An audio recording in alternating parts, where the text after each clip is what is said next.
Kamu pernah mikir nggak, kalau pasangan udah tua, siapa yang biasanya pergi duluan?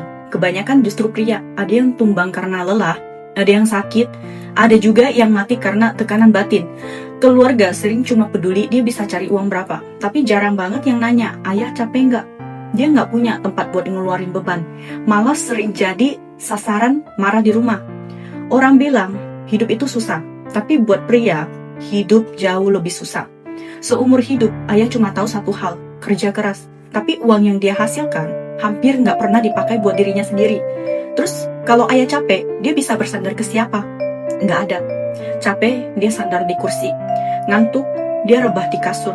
Dingin, dia pakai baju. Sakit, dia minum obat. Nggak berdaya, dia bersandar di tembok. Dia takut anaknya susah.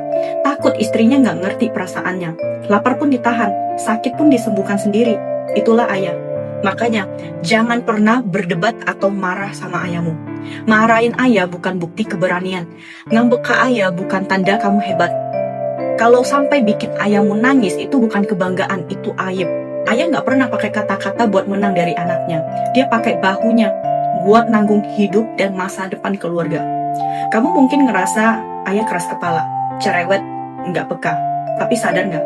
Itu cuma cara canggungnya buat melindungi dan mencintai kita.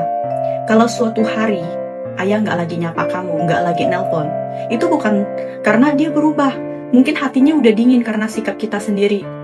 Ayah itu kayak buku tanpa kata indah, tapi isinya penuh kejujuran dan cinta yang nyata. Ayah mungkin terlihat biasa, tapi kasih sayangnya seberat gunung.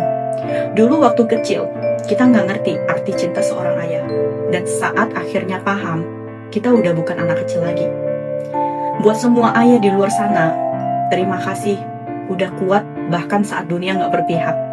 Terima kasih udah tetap tersenyum walau hati sering capek. Kalian mungkin nggak pernah minta dihargai, tapi tanpa kalian nggak ada yang namanya rumah. Semoga setiap ayah di dunia ini nggak cuma diingat saat lelahnya sudah berakhir, tapi juga dicintai selagi masih ada.